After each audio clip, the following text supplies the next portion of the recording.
July 14th, 2014, morning, the Lawton parole office on Detroit's west side. A man named Billy Arnold walks into the office for his scheduled meeting with his parole agent. Across the waiting room, he spots two faces he recognizes, twin brothers, Michael and Martaze Davis, rappers who went by 42 Twinz, both with armed robbery convictions, both checking in with their own parole agent. The Davises were members of the Hustle Boys, a rival gang operating on Detroit's east side. They were not 7 Mile Bloods. They were on the wrong side of a line that had been drawn in blood across zip code 48205. The Davises left the office and got into a car with two other men, including a 22-year-old named Juan Neff Page. Arnold made a call. He dialed a 7 Mile Bloods member named Corey Bailey, known in the streets as Cocaine Sonny, and told him where the car was going. What followed was a drive-by shooting that killed Juwan Page with fatal injuries.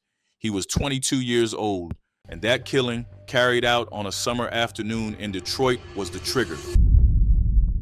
What came after it was one of the most documented and most violent gang wars in the history of a city that had been watching its east side bleed for decades. Hit lists appeared on Instagram. Rivals posted names and photos of targets. Murders and attempted murders multiplied across the 48205 zip code in a pattern so public, so visible on social media, and so relentless that the federal government eventually named the whole investigation after the platform the gang used to coordinate its violence: death by Instagram. At the center of it, one of the men who had built the 7 Mile Bloods from a neighborhood crew into the dominant criminal organization in what prosecutors called the deadliest part of America's most violent big city. Corey Bailey, Cocaine Sonny, 31 years old when he went to prison for the rest of his life. And this is his story and the story of the red zone he helped create. To understand the 7 Mile Bloods, you have to understand what zip code 48205 is, what it was, and what the city of Detroit decided to do with it over the second half of the 20th century. That decision, more than any individual choice made by any individual man, is the foundation of everything that followed. 48205 sits on the east side of Detroit, bounded by 7 Mile Road to the south, 8 Mile Road to the north, Gratiot Avenue to the west, and Kelly Road to the east. 6.5 square miles of urban Detroit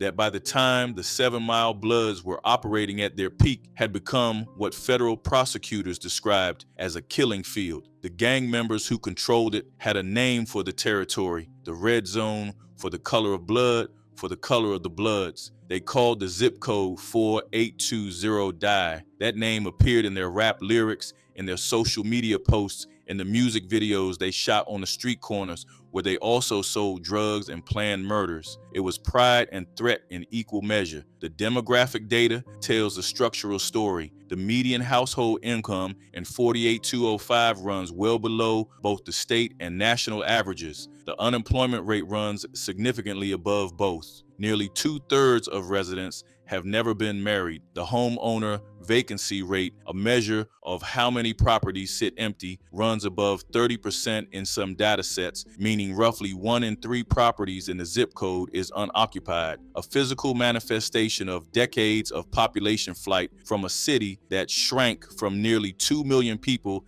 at its 1950 peak to under 700,000 by the early 2010s. The schools serving the area carry ratings at or near the bottom of Detroit's already struggling public school system, which ranks last among large urban districts in the country for reading and math proficiency. Fewer than 10% of adults in 48205 hold a college degree. Detroit as a whole has the highest poverty rate of any large American city, a city that was once the wealthiest municipality in the United States, where 4 workers in the 1950s earned wages that were twice the national median, and where home ownership was higher than almost anywhere else in the country, has been in managed decline for over 60 years. The auto industry that made it shrunk, automated, and moved. The white middle class that built its neighborhoods left for the suburbs and took the tax base with it. Factories closed, population bled, and the east side of Detroit, already the poorer side of an unequal city, absorbed the heaviest concentrations of what got left behind. That is the world that produced Corey Bailey and the 7 Mile Bloods. Not in the sense that the neighborhood made them violent, but in the sense that it made the gang the most visible and most immediate structure of opportunity available to young men growing up in a community where the legitimate economy had largely already left. Carl Taylor, a professor emeritus at Michigan State University who has studied Detroit's gang culture for decades, put it in the plainest possible terms when asked why the threat of life sentences did not deter gang members in places like the Red Zone. Why would it impact them or make them stop? They are living moment to moment. They are not scared. What else is there for them? That question does not have a comfortable answer, but it is the right question to ask before anything else. The Bloods arrived in Detroit later than they arrived on the coast. The first Blood-affiliated sets on Detroit's east side began forming in the early 1990s, with groups like the Mad Dog Bloods and PDQ Put 'em Down Quick among the early formations. By the early 2000s, the 55 7 Mile Bloods had established themselves as a dominant force in the 48205 corridor, developing what became known as the Red Zone identity that blended national blood symbolism with the specific geography and conflict patterns of Detroit's east side. The name 55 7 Mile Bloods reflected multiple layers of local identity. The 55 came from the repeated 5 in the zip code 48205, combined with the 5-point symbolism of blood identity. 7 Mile referenced East 7 Mile Road, the corridor that anchored the gang's territorial claim. The Bloods designation connected the set to a national network of blood-affiliated gangs with roots going back to Los Angeles in the early 1970s, when the Bloods formed as a counterweight to the Crips in South Central. But the 7 Mile Bloods, as federal prosecutors and the gang's own members were clear about, were a Detroit-originated formation shaped primarily by local dynamics rather than organizational direction from Los Angeles. They were blood by affiliation and identity. They were East Side Detroit by everything else. Among the men who built the 7 Mile Bloods into what they became during the 2000s and 2010s, prosecutors identified two figures as central: Billy Arnold and Corey Bailey. Arnold was the man the government eventually sought the death penalty against, charged with 2 murders and 9 attempted murders. Bailey was the man who drew 2 life sentences in the first wave of the federal prosecution. Together and separately, they represent what the 7 Mile Bloods were at their most organized and most violent. Corey Bailey was born in Detroit. He was 31 years old when he was sentenced to 2 consecutive life terms in October 2019, which means he was born somewhere around 1988, coming of age on the east side through the crack epidemic years of the late 1990s, through Detroit's deepening fiscal crisis in the 2000s, through the bankruptcy in 2013, through all of it, with the Red Zone as his geography and the 7 Mile Bloods as his organization. He had multiple aliases: Sonny, Cocaine Sonny, C Murder. That last one was not just a nickname for law enforcement records. It was the name he used in the rap videos that the 7 Mile Bloods shot on their own street corners, videos that the federal government would later use as evidence against them. Gang members posted their lives on YouTube and Instagram with a visibility that eventually helped prosecute them, but that reflected something real about the world they lived in. The street was the stage, the product was real, and the performance and the reality were the same thing. The Red Zone during the 7 Mile Bloods' peak years was, as the Detroit News described it in its death by Instagram investigation, part pharmacy, part shooting gallery,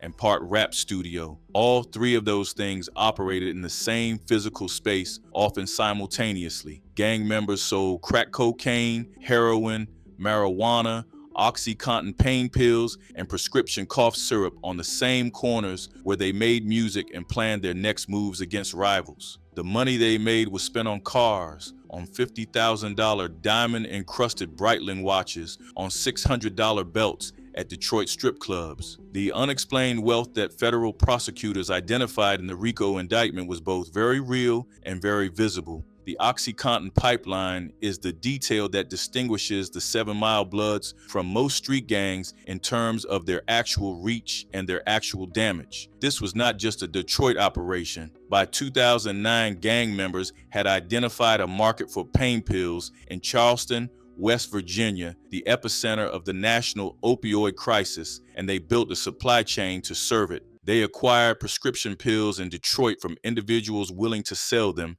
and transported those pills to Charleston by car and by Greyhound bus, using female couriers described in court documents as stuffers, and sold them in West Virginia for $60 each. The Federal Drug Enforcement Administration documented the pipeline's gross revenues at over $80,000 a week. That number needs to be read in the context of what it represented. The opioid crisis killed tens of thousands of Americans during the years the 7 Mile Bloods were running their pill pipeline. Charleston, West Virginia was among the hardest hit communities in the country. The people who died of overdoses in West Virginia bought product that started in the red zone. The 7 Mile Bloods were not just a Detroit problem. They were a nationally connected drug trafficking organization that fed one of the worst public health catastrophes in American history. More than 100 Detroit residents were arrested on drug-related charges in Charleston during a 10-year span. One man was killed there in 2014 on orders from 7 Mile Bloods members. The gang war that consumed the east side of Detroit between 2014 and the federal arrests was not the first conflict the 7 Mile Bloods had been involved in, but it was the most documented, the most public, and the most directly traceable to specific decisions made by specific people. The immediate spark was the parole office encounter. Arnold calling Bailey after spotting the Hustle Boys twins, the drive-by that killed Dwan Page, but the underlying conflict had been building for years across a landscape where multiple gangs were operating in close proximity on Detroit's east side, all competing for the same territory and the same markets. The 7 Mile Bloods had rivals including the Hustle Boys, 6 Mile Cheddar Grove, Max Out 220, the Gutter Boys, and the Gangster Disciples. Any of those rivalries could produce violence. On that July afternoon in 2014, one of them did, and then the retaliation logic took over. Hit lists appeared on Instagram within weeks of the Page killing. Photographs of rivals with their real names, addresses, and in some cases, the specific method of death wished for them, posted publicly on social media accounts that investigators were already monitoring. The FBI and the Detroit Police Department Gang Intelligence Unit had been watching the 7 Mile Bloods for years by that point. The social media escalation gave them a real-time window into a gang war that was killing people on Detroit's east side at an accelerating rate. Between 2014 and the federal arrest in 2015 and afterward, the 7 Mile Bloods were involved in at least 14 shootings, 4 homicides, and 11 attempted murders. Bailey's specific role in the escalating war was documented in the trial evidence. It was Bailey who received Arnold's call from the parole office. It was Bailey who was part of the operation that killed Dwan Page. Federal prosecutors built their case against him through a combination of social media evidence, cell phone location data, witness testimony, and the YouTube rap videos in which gang members documented their own world with a candor that the government eventually turned into exhibits. SAC Stephen DeAntuono of the FBI's Detroit Division said it without diplomatic cushioning. Mr. Bailey and Mr. Shy did not give a second thought to the lives they took, the harm they caused, or the terror they created in the community. The trial that produced Bailey's conviction ran for 10 weeks in front of U.S. District Judge George Karamsteed. The jury deliberated for approximately 7 days before returning guilty verdicts. Bailey was convicted on 4 counts: RICO conspiracy, murder in aid of racketeering, attempted murder in aid of racketeering, and possession of a firearm in furtherance of a crime of violence. Judge Stee sentenced him to 2 life sentences and 3 concurrent 10-year sentences in October 2019. He was 31 years old. The other men convicted alongside Bailey and afterward in the 7 Mile Bloods prosecution reflect the full scale of the federal government's dismantling of the organization. Arlandis Shy, 30 years old, known as Grimy, was sentenced to 18 years on the RICO conspiracy count. Robert Brown II, 37 years old, known as RO, described by prosecutors as a founding member of the 7 Mile Bloods, received 40 years in federal prison without parole for RICO conspiracy, attempted murder in aid of racketeering, and use of a firearm during a violent crime. Keithon Porter, 32 years old, known as KP, was convicted of RICO conspiracy, murder in aid of racketeering, attempted murder in aid of racketeering, and firearm charges. Eugene Fisher, known as Fess, received 90 months for 2 counts of felon in possession of a firearm. Billy Arnold, described by federal prosecutors as the overall leader of the 7 Mile Bloods and the man who had the longest and most violent record in the gang, was the last major defendant to go to trial. His case was the one the government initially sought the death penalty in, a designation that made it the first federal death penalty prosecution in Detroit under the Trump administration. The death penalty was eventually dropped after the Biden administration took office in 2021. Arnold was convicted in December 2023 on racketeering, conspiracy, and murder charges and faced a sentencing hearing in 2024 where prosecutors asked for life plus 100 years. The judge imposed life in prison. By the time Arnold was sentenced, the federal government had secured convictions of more than 19 people charged in the 7 Mile Bloods case and more than 100 people total through the broader Detroit One initiative that combined multiple gang prosecutions under the RICO framework across the Eastern District of Michigan. Bailey's aunt, Ursuline Peterson, spoke to Local 4 News in Detroit after her nephew was sentenced. She said she could not believe what he had gotten himself into. She said the trial tore her apart. She said the sentencing hearing tore her apart. That statement is worth sitting with for a moment, not to diminish what Bailey is charged with doing, but because it is the human reality on the other side of every federal press release that announces gang members sentenced to life in prison. There is a family. There is an aunt who loved her nephew. There is a woman who watched a 31-year-old man she cared about receive 2 life sentences in a federal courtroom in Detroit and who described it as something that tore her apart. The 7 Mile Bloods case did not produce a clean story about monsters who materialized from nowhere to terrorize a neighborhood. It produced a story about young men who grew up in the most economically distressed zip code in one of America's poorest cities, who found in the gang the only available structure that offered income, belonging, protection, and status, and who used that structure to traffic drugs, fight rivals, and kill people in ways that destroyed their own community and sent them to federal prison for the rest of their lives. Billy Arnold's defense lawyers, in their sentencing memorandum, submitted an exhaustive biography of their client's childhood. His father, a Vietnam veteran, was addicted to heroin and alcohol and sold food stamps to buy crack. He died of cancer when Arnold was 9. His family lived below the poverty line every year from 1986 to 2004, except for 2 years in the mid and late 1990s, and never earned more than $29,000 in a year. He moved between 4 homes in 4 years as a child. He found family, the sentencing memo said, and the friends who became the 7 Mile Bloods, kids who were trapped on the east side of Detroit, poor and hungry, for whom the gang was the source of the unconditional acceptance that every other institution in their lives had failed to provide. None of that is an excuse. The people the 7 Mile Bloods killed are dead. The people they paralyzed are still in wheelchairs. The families on the east side of Detroit who spent years afraid to let their children go outside because of the gang war that the 7 Mile Bloods were fighting on their streets are still carrying that. The people in West Virginia who died of OxyContin overdoses from pills the gang transported across state lines are gone.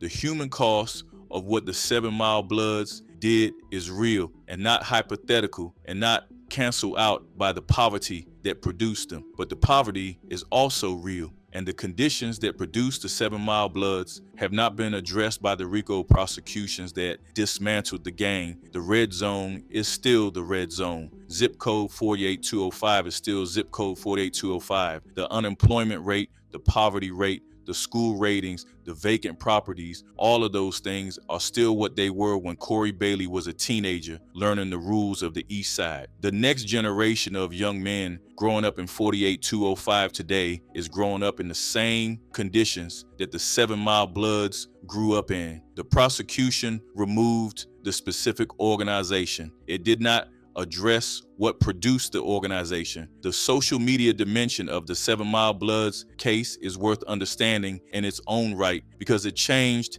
how federal prosecutors in Detroit and eventually across the country built gang cases. Before 2014, social media was already present in gang activity, but had not been systematically weaponized by prosecutors to the degree that the 7 Mile Bloods case demonstrated was possible. What the Detroit FBI office and the Detroit Police Department Gang Intelligence Unit recognized as they watched the Instagram hit lists appear in the summer and fall of 2014 was that the gang members posting those lists were simultaneously committing acts that were relevant to the RICO conspiracy they were already investigating and documenting themselves, doing it in a form that was admissible in federal courts. The YouTube rap videos that Billy Arnold and other 7 Mile Bloods members made and posted publicly were used in the trial as evidence of the conspiracy, of the gang's activities, and of the relationships between the defendants. The Instagram posts, the hit lists,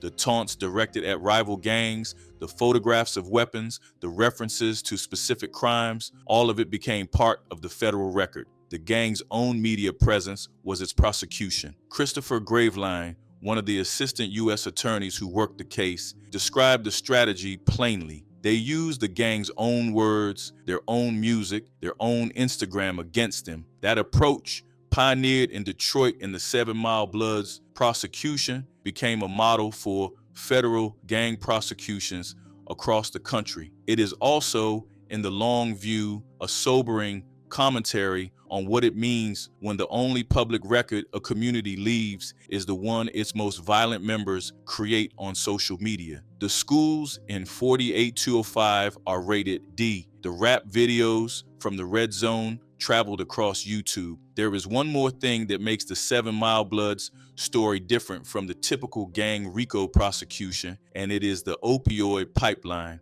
Most street gang prosecutions focus on crack cocaine or heroin, the drugs that have defined inner city drug markets since the 1980s. The 7 Mile Bloods dealt in those too, but the OxyContin pipeline to West Virginia placed the gang at the intersection of two separate American crises: the ongoing crack and heroin epidemic in Detroit's inner city neighborhoods, and the prescription opioid epidemic that was killing people in rural and suburban America at rates that the country had not seen since the crack years. The gang exploited the price gap between Detroit and West Virginia. Pills obtained in Detroit could be resold in Charleston for several times their original cost, creating enormous profit margins. The math was simple and the margin was enormous. The Detroit News reported that the pipeline generated over $80,000 a week at its peak. That is more than $4 million a year from a single out-of-state drug market. On top of the crack, heroin, and marijuana revenues from the Red Zone itself, the OxyContin pipeline made the 7 Mile Bloods a genuinely significant regional drug trafficking organization, not a street gang in the popular sense, but an enterprise with multi-state reach and documented cartel-level revenues from a single product line. The human wreckage that pipeline produced in West Virginia is documented and ongoing. West Virginia had the highest drug overdose death rate in the United States. During the years the 7 Mile Bloods were running their pills there, the state still has one of the highest rates in the country. The specific role of the 7 Mile Bloods in that crisis is a line item in a broader indictment of the pharmaceutical industry, the prescription practices of American doctors, and the inadequacy of the federal response to the opioid epidemic. But it is a line item that exists, and it is connected by a Greyhound bus route to a street corner in zip code 48205. Corey Bailey is in federal prison, likely for the rest of his life. He was 31 years old when he was sentenced. 2 life terms, 3 concurrent 10-year terms, all running together in the Federal Bureau of Prisons. The man his aunt described as someone she loved, a 31-year-old man who left behind a community in 48205, and the people who knew him there, is now a federal inmate number. U.S. Attorney Matthew Schneider said at the sentencing that Michigan has no tolerance for the senseless murders and violence spread by gang members. That statement is the statement that closes every gang prosecution press release, and it is true in the sense that the federal government will continue to prosecute gang members, and those prosecutions will produce sentences like the ones handed to Bailey and Arnold and the rest of the 7 Mile Bloods who are now in federal prison. What it does not address is the tolerance Michigan has demonstrated over decades for the conditions that produce gang members. The tolerance for a zip code with vacancy rates above 30%, unemployment well above the state average, schools rated D, and a median household income that puts families below poverty. The tolerance for a city that went bankrupt in 2013 with $18 billion in long-term debt, while the neighborhoods on its east side continue to deteriorate without meaningful investment. The tolerance for a world where, in the words of a Michigan State University professor who has studied Detroit's gang culture his entire career, the young men growing up in the red zone are living moment to moment. They are not scared, and the honest answer to what else is there for them is one that the sentencing memorandum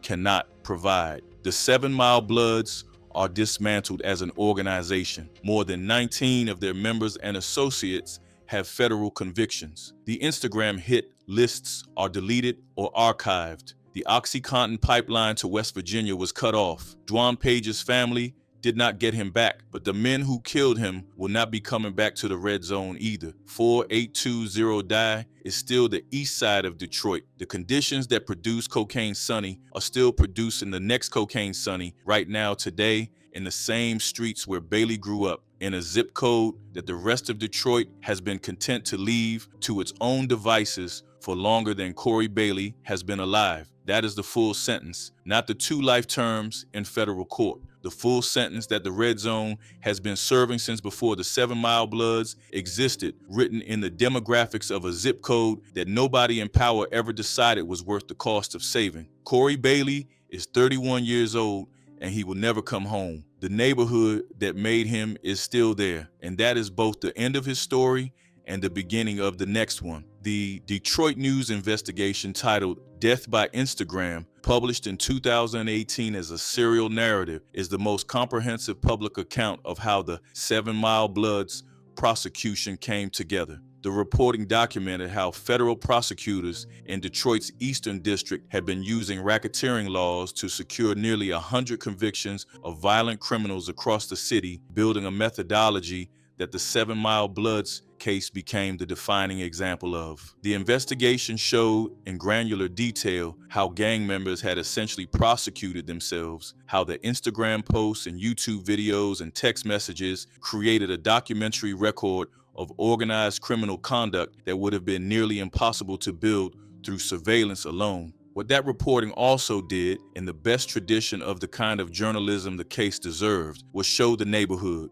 the streets where people were afraid to sit on their porches, the families who had watched the gang war turn their block into a war zone and who had no capacity to leave because they did not have anywhere else to go, the elderly residents of the red zone who had been there for decades and who described watching the neighborhood change around them while the institutions that were supposed to maintain it either failed or disappeared. The schools, the churches, the businesses that had closed, the houses that sat vacant because the people who might have bought them did not want to live inside the gang war. The red zone became Detroit's deadliest area in the summer of 2011 as the 7 Mile Bloods rose to their peak. That designation was not a designation any neighborhood seeks. It was the outcome of a specific set of conditions, a specific absence of investment, a specific concentration of poverty, operating in a specific zip code of a specific city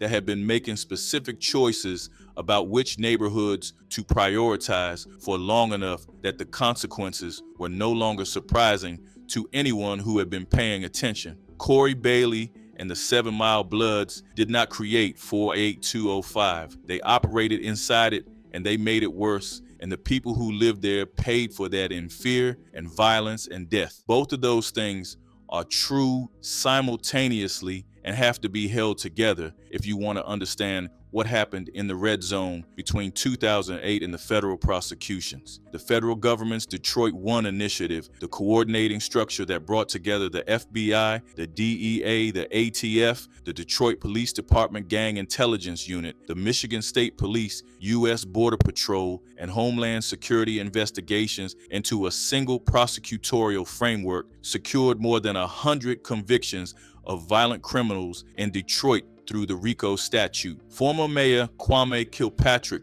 was prosecuted under the same framework. Motorcycle gangs, methamphetamine distributors, the 7 Mile Bloods, all of them prosecuted together under the same conceptual model. Identify the enterprise, map the hierarchy, connect the crimes to the conspiracy, and bring the full weight of federal racketeering law to bear on the whole structure at once. It worked in the sense that it produced convictions and sentences. It worked in the sense that the specific men who were running the red zone when it was the deadliest zip code in the deadliest city in America are now in federal prison and are not coming back. It did not work in the sense of addressing what produced those men and what will produce the next iteration of the same organization in the same geography. Carl Taylor's question is the one the sentencing hearings cannot answer. Why would it impact them or make them stop? They are living moment to moment. They are not scared. What else is there for them? Corey Bailey is in federal prison. He went in at 31.